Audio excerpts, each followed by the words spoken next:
Hello Kultivator Junior. Selamat datang di dunia novel. Episode 6334, Penghinaan dari Zaman Kuno.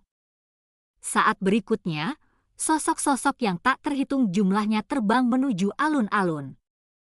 Mereka adalah seniman bela diri saat ini yang ingin menyelamatkan generasi muda klan mereka sendiri. Lalu, sebelum mereka bisa mendekat, mereka dihentikan oleh tekanan yang kuat. Untuk sesaat, terdengar ratapan terus-menerus.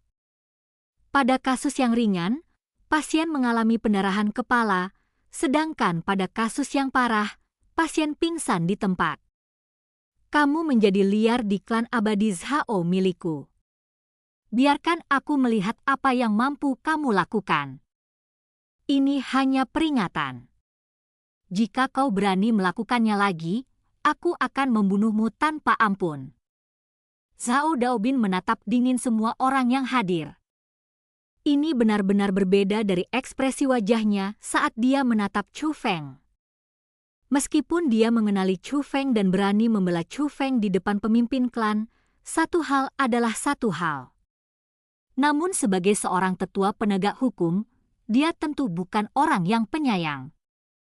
Menghadapi kekuatan Zhao Daobin yang dahsyat, tidak ada seorang pun yang berani memohon belas kasihan, apalagi memiliki keinginan untuk menyelamatkan orang lain.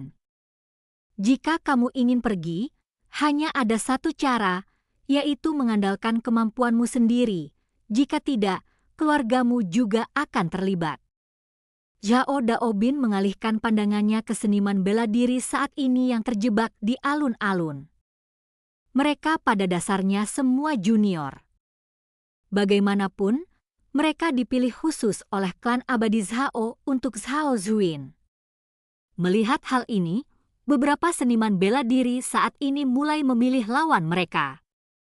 Setelah terpilih, mereka bertarung di depan umum di alun-alun.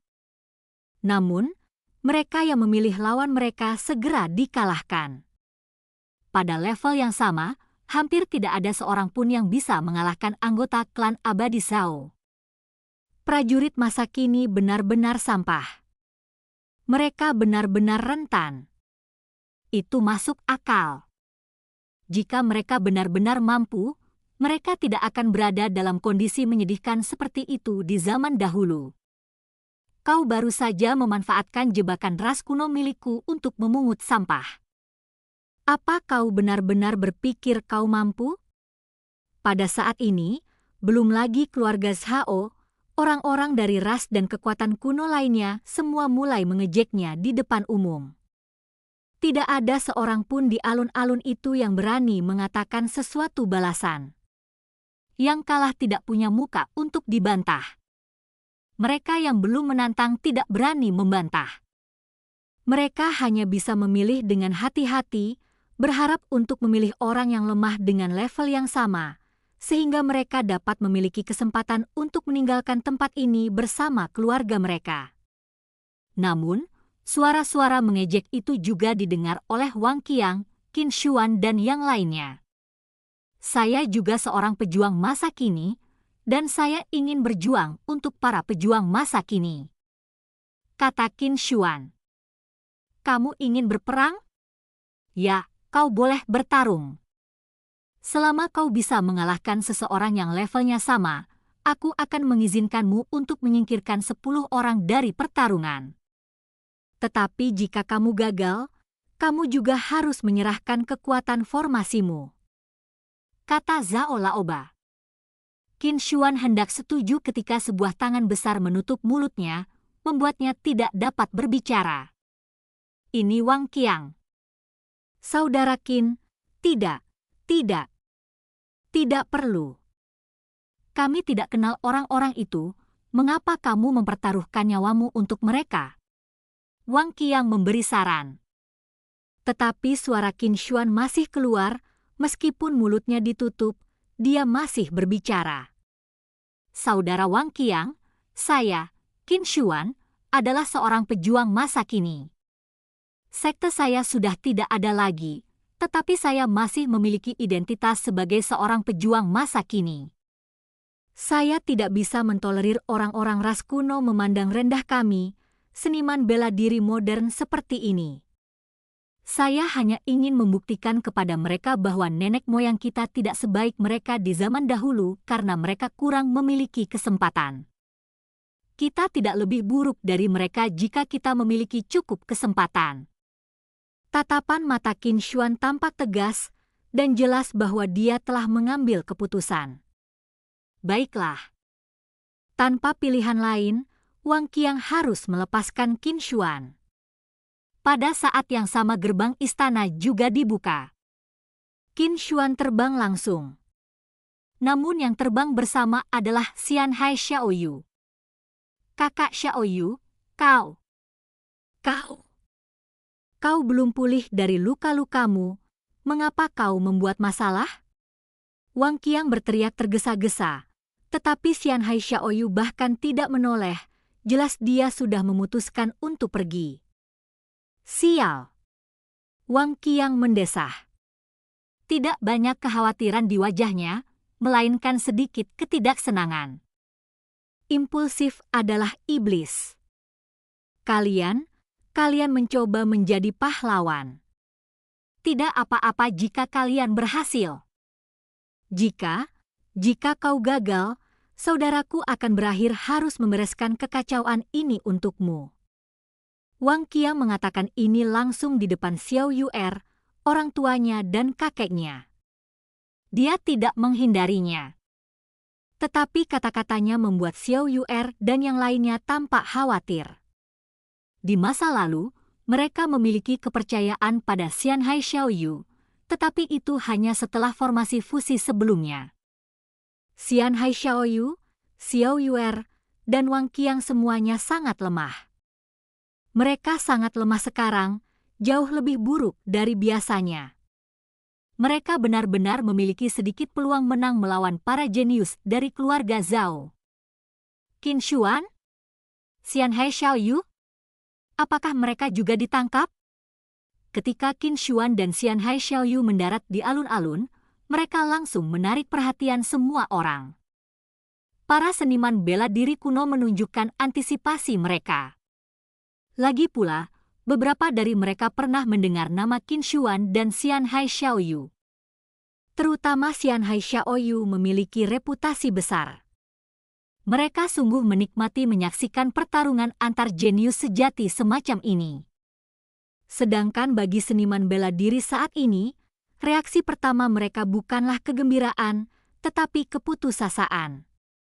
Terutama saat dia melihat Xianhai Xiaoyu, dia merasa dirinya telah dikutuk. Mereka merasa bahwa bahkan klan sekuat klan ikan Xianhai tidak sebanding dengan klan Shao, dan bahkan Xianhai Xiaoyu telah ditangkap, jadi tentu saja harapan mereka tipis. Tetapi ketika suara Zhao Daobin terdengar, cara mereka memandang Xianhai Xiaoyu dan Qin Xuan berubah total. Kamu sangat beruntung. Kedua pahlawan muda ini baik dan saleh. Mereka ingin membantumu bertarung. Selama mereka dapat mengalahkan para kultivator dari alam yang sama, mereka dapat menyelamatkan 10 orang dan pergi. Begitu Zhao Daobin mengatakan ini, gelombang teriakan terdengar, dan para seniman bela diri saat ini yang sebelumnya tertekan mulai mengungkapkan rasa terima kasih dan pujian mereka kepada Xianhai Xiaoyu dan Qin Xuan. Oh benar, kedua sahabat kecilku. Alam yang sedang kita bicarakan bukanlah tingkat kultivasi dasar, tetapi batas kultivasi yang dapat kamu capai dengan menggunakan garis keturunanmu atau cara lain. Jika Anda menyembunyikan sesuatu, dan Anda telah mencapai tingkat kultivasi yang lebih tinggi daripada lawan Anda setelah pertarungan, apakah Anda perlu menantangnya lagi? Zhao Daobin berkata kepada Xianhai Xiaoyu dan Qin Xuan. Dibandingkan dengan orang lain, sikapnya terhadap kedua orang ini jelas jauh lebih baik. Hal ini wajar saja, dan juga karena dia tahu bahwa kedua orang ini memiliki hubungan yang sangat baik dengan Chu Feng. Saya tahu aturannya. Setelah Qin Xuan mengatakan ini, dia segera meningkatkan kultivasinya ke tingkat ekstrim. Kemudian dia melihat para jenius dari keluarga Zhao. Siapa yang ingin menjadi lawanku? Begitu Qin Xuan selesai berbicara, seorang wanita terbang keluar dan berdiri di hadapan Qin Xuan. Cahaya di sekitar wanita itu menghilang, memperlihatkan wujud aslinya. Dia tidak terlihat begitu baik, tetapi dia heroik dan memiliki ketangguhan yang tidak dimiliki banyak pria. Saat mendarat, wanita itu mengerahkan kekuatan garis keturunannya dan tingkat kultivasinya sama dengan Qin Xuan. Kemudian, wanita itu mengeluarkan pedang ajaib dan mengarahkannya ke Qin Xuan. Aku juga junior. Kalau kamu kalah, jangan bilang kalau aku yang menindasmu. Melihat ini, Qin Xuan juga mengeluarkan pedang ajaib. Dia tidak mengatakan apa-apa dan menyerang wanita itu secara langsung. Dengan tusukan pedang, Qin Xuan menghilang. Sebaliknya, hujan pedang muncul entah dari mana dan terbang langsung ke arah wanita itu. Ini adalah seni bela diri terlarang.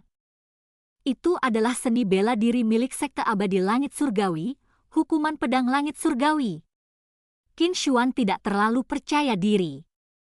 Gerakan pertamanya adalah gerakan mematikan, yang cukup untuk menunjukkan betapa seriusnya dia melakukannya. Akan tetapi, menghadapi tindakan mematikan seperti itu, wanita dari keluarga Zhao tidak panik sama sekali. Sebaliknya, dia menggenggam erat pedang ajaib di tangannya, dan bola aura ungu muncul di sekujur tubuhnya. Tepat saat hujan pedang hendak turun, wanita itu mengangkat pedangnya dan menerjang ke dalam hujan pedang. Menghadapi serangan beruntun dari pedang berkilau, gerakan wanita itu seperti hantu dan dia mampu menghindari sebagian besarnya. Sekalipun mereka tidak punya waktu untuk menghindar, mereka dapat dengan mudah mematahkannya dengan pedang di tangan mereka. Karena perbedaan tingkat kultivasi, banyak orang hanya bisa menonton kesenangan, dan banyak orang juga merasa bahwa Qin Xuan berada di atas angin. Tetapi Wang Qiang, yang juga mengamati situasi pertempuran, menggelengkan kepalanya berulang kali. Sudah berakhir. Sudah berakhir. Kau tidak mendengarkan. Ini memalukan. Memalukan. Pada saat yang sama, orang tua dan kakek Xiao Yuer juga mendesah atau menggelengkan kepala. Mereka semua melihat bahwa meskipun wanita itu tampak dalam posisi yang kurang menguntungkan, dia sebenarnya tenang dan kalem, dan dapat dengan mudah menghadapi jurus mematikan Qin Xuan.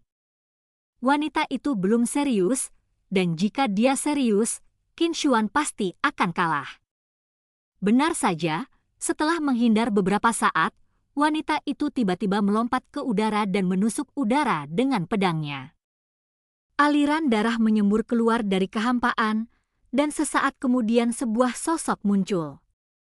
Itu Qin Xuan. Tetapi pada saat ini, Qin Xuan telah tertusuk oleh pedang wanita itu. Qin Xuan menatap wanita itu dengan tak percaya. Bahkan sekarang, dia tidak tahu bagaimana wanita itu bisa melihat tempat persembunyiannya. Tetapi tidak ada simpati di mata wanita itu. Sebaliknya, dia berkata dengan dingin, "Kultivator masa kini, kamu sangat lemah." Setelah dia selesai berbicara, niat membunuh tiba-tiba muncul di mata wanita itu. Dan cerita pun berakhir, sampai jumpa di cerita berikutnya di dunia novel.